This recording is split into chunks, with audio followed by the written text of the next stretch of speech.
Hey guys, welcome back. We are getting into the fun stuff today. How to determine your daily calorie intake for your individual goals. Okay, so first off here, where do we start? Well, we need to figure out what your total daily energy expenditure is. And if you watched my earlier videos, you know exactly what that means.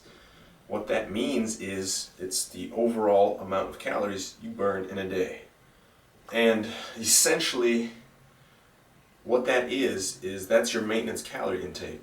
If you eat the same amount of calories that you burn in a day, you're going to maintain your weight. So, how do we figure that out?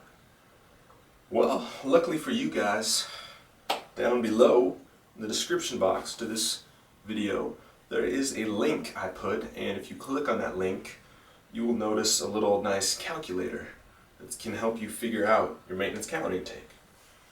Now, we know that what goes into that, the overall amount of calories you burn in a day, there's essentially two things. There's number one, your BMR, your basal metabolic rate, the amount of calories you burn in a day regardless of movement, and then there's that extra movement all added in. And when you add those two things together, we got the number we're looking for.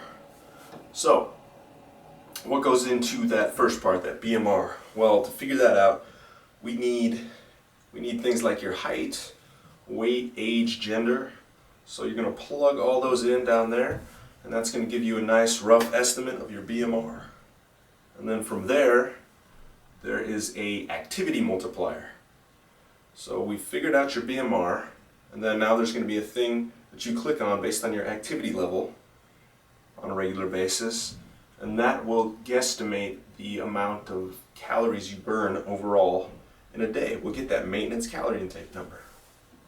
But you want to make sure when you're doing the activity multiplier that you're not overshooting here, because I see this thing overestimates a bit. So do not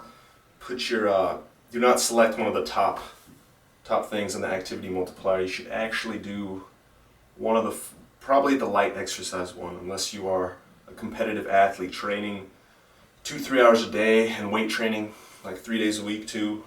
Then maybe you can do one of the higher activity levels, or if you have a manual labor job maybe.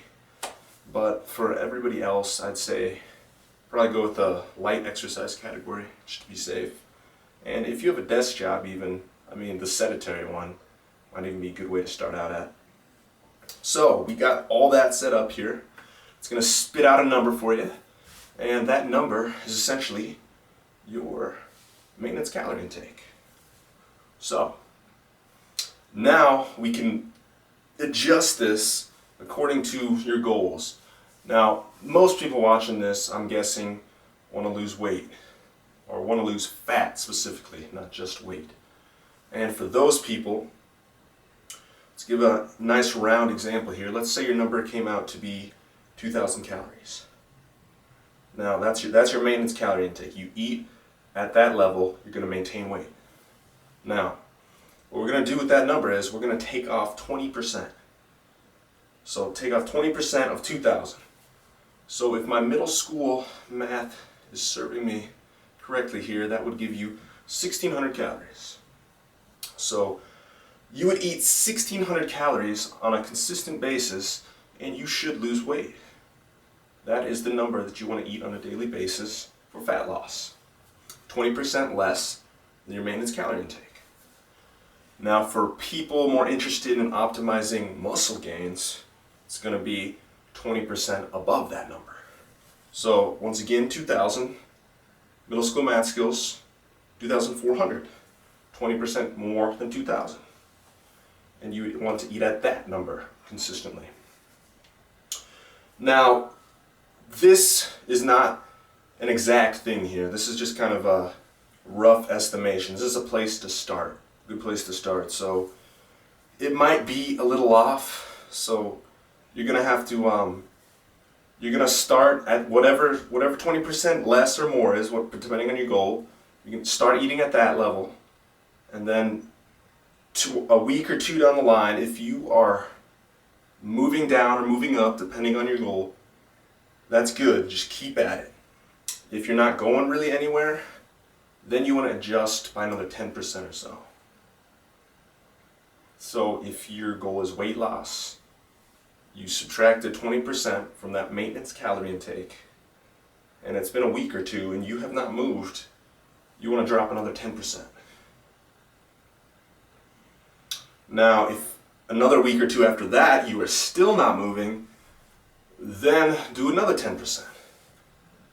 Now, if you're not moving at that point, either you completely messed up on the activity level multiplier, like you're pretty much a statue and you clicked on the elite athlete button. That's a no-no, you don't do that. Or you have the thyroid of a slug. You should probably go see a doctor. Because there's no way you're still not going to be losing weight at that point. You're going to be eating dust. That's about as many calories that it'll fit in.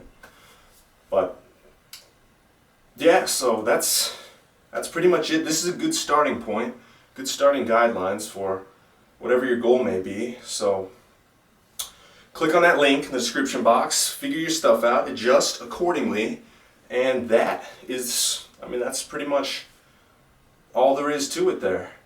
And now I know I've said that overall calorie intake is the most important thing to consider, but it is not the only thing to consider. And what you want to consider your macronutrients as well, your protein, your carbs, your fat. It's important to have a certain amount of some of those, so I'm going to cover that soon, but this is a good starting point right here. And this is it for today's video. I hope you guys enjoyed, and I'll catch you guys next time.